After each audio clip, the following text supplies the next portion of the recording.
Salut les gars, j'espère que vous allez bien, bienvenue dans cette vidéo. Aujourd'hui on va parler des premiers spoilers du chapitre 232 de Jujutsu Kaisen, donc la confrontation entre Sukuna et Gojo. Pour vous rappeler un petit peu les épisodes précédents, les deux se sont fumés le cerveau. Gojo a envoyé un void infini directement avec son extension de territoire dans le cerveau de Sukuna qui a cramé, il ne peut plus utiliser directement son extension de territoire.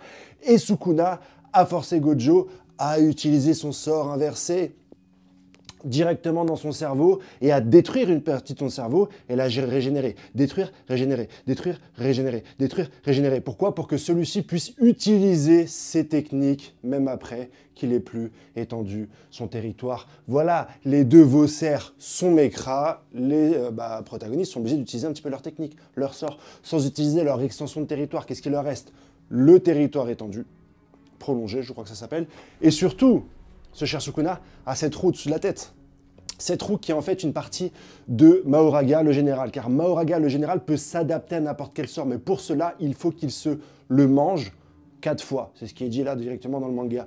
Mais Mahoraga peut déplacer sa roue qui tourne directement à son possesseur. Son possesseur en ce moment, c'est Sukuna. Et Sukuna va donc devoir se manger 4 coups de Gojo pour pouvoir s'adapter à l'infini et donner cette adaptation directement à Mahoraga qui pourra le finir. Parce que s'il sort le général Mahoraga maintenant et que Mahoraga n'est pas adapté au sort de l'infini, il va se faire niquer par Gojo. Donc on en est là, c'est très certainement, je vous le dis, le meilleur combat, tout shonen confondu, qui m'a été amené de lire. Je pense qu'avant, celui qui avait cette position-là, c'était Hisoka contre Kuroro. Dans Hunter x Hunter, la version papier, ceux qui n'ont pas lu les scans, je vous spoil un peu, mais au bout d'un moment, il faut lire les scans de Hunter x Hunter ou les tomes. Après l'animé, un combat très compliqué, il m'a fallu énormément de temps pour le lire, pour le comprendre, etc. Et là, je suis vraiment sur autre chose de beaucoup mieux, de beaucoup plus défini. Mais Jujutsu Kaisen, c'est stylé de fou. Les extensions de territoire, c'est pas un pouvoir que je trouvais particulièrement intéressant. C'est tellement bien exploité dans ce combat que je relis encore Jujutsu Kaisen juste pour avoir cette nouvelle lecture, ce nouvel œil. Donc on est à la fin du combat, sur la partie 2, ils peuvent plus utiliser leur extension de territoire. Ils sont là. Gojo, faut qu'ils le finissent en moins de 3 coups. Sachant que les personnages ils ont dit « Ouais, mais si tu le finis, tu vas peut-être finir Megumi ». Gojo a l'air d'avoir oublié Megumi. Et Sukuna, bien que se mangeant Hagura après Hagura, on sent que il y a un dernier as dans sa manche. On sent qu'il ne peut pas faire que ça. Le fléau ultime, frérot. Sukuna, frérot. Donc le combat commence comme ça. Dès le début du combat, la roue fait un deuxième tour. N'oubliez pas, 4 tours pour l'adaptation. Dès le début du combat, elle a déjà fait son deuxième. Il y a 2 semaines, elle a fait son premier. Donc voilà, Gojo n'a plus que 2 occasions de toucher son adversaire avant que celui-ci ne s'adapte. Il n'utilise que le sort bleu. Donc moi, je me suis dit à ce moment-là, des spoils, à mon avis, il va utiliser que le sort bleu. Il va y avoir une adaptation du sort bleu pendant 4 fois et ensuite il va sortir un rouge. Mais en fait, que ce soit bleu ou rouge, c'est le sort de l'infini. Donc voilà, c'est pas cette technique que l'auteur va utiliser pour un petit peu retourner la situation. Ils se battent sous un pont, donc toujours en utilisant l'espace urbain pour tout péter, pour montrer quelle puissance sont ces deux personnages. Et à un moment donné, il va faire un tas de boules bleues, Gojo, qui vont directement aller sur Sukuna. Celui-ci va réussir à les esquiver et Gojo va venir directement dans son angle mort pour encore lui mettre un petit peu des coups de sekuse de taijutsu. Mais ce ne sont pas des choses qui vont vraiment mettre en danger Sukuna. Sukuna se cache derrière un poteau et Gojo va sentir qu'il utilise un prolongement du territoire. Et une des règles, quand Sukuna utilise un prolongement du territoire, la roue devient rouge, et lorsqu'elle devient rouge, eh ben, elle ne peut plus s'adapter. Elle ne peut plus faire un tour supplémentaire. Rappelez-vous, sur 4 tours, elle en a déjà fait 2.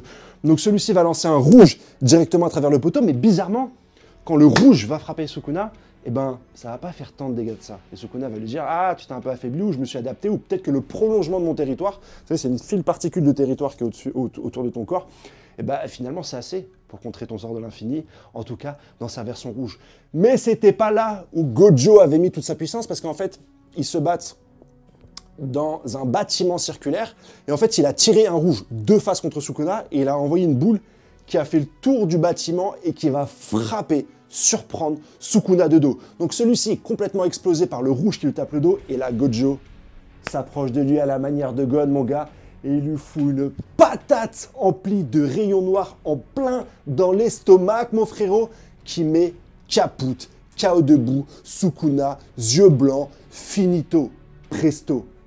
Tellement finito, presto, et là on se dit tous victoire de Gojo, que la roue de Mahoraga tombe.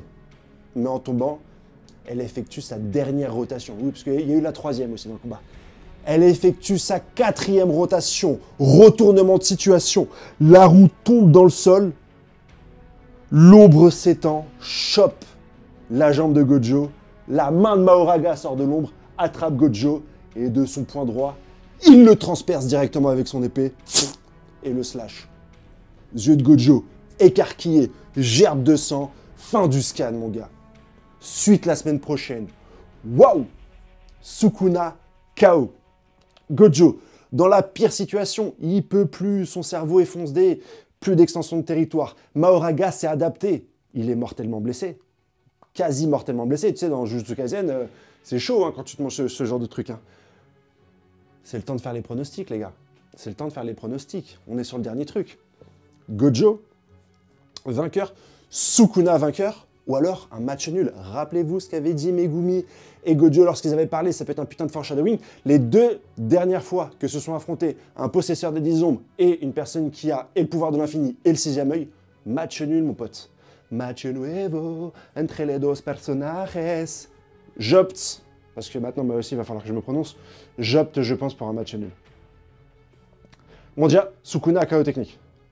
Mais à mon avis, Mahoraga va réussir à tuer Gojo. Et Megumi, avec un Sukuna KO, plus... je pense que Gojo va aussi faire un match nul avec Mahoraga, tu vois. Et Megumi va pouvoir se réveiller. Parce qu'en fait, la mort de Mahoraga va entraîner plus ou moins Sukuna. Ou peut-être que Sukuna, ayant perdu conscience, eh ben, ils vont peut-être pouvoir le couper un doigt et le mettre dans la bouche directement de quelqu'un d'autre. Ou, je sais pas, trouver un sort pour réveiller Megumi. Mais en tout cas, je vois bien, à la fin du combat, uniquement rester que Megumi et avoir un double KO de Sukuna et de Gojo. Mais en tout cas, match passionnant. Le combat le plus intéressant qui m'a été amené dans ma triste vie à regarder. Donc, profitez. Je le relis souvent, le combat. La vérité. Voilà. Pardon. Désolé de dire ça. Passez une excellente journée, ciao, on reparlera du chapitre, on refera un compte rendu, tout ça, parce que je suis chaud patate là. Allez, ciao les gars.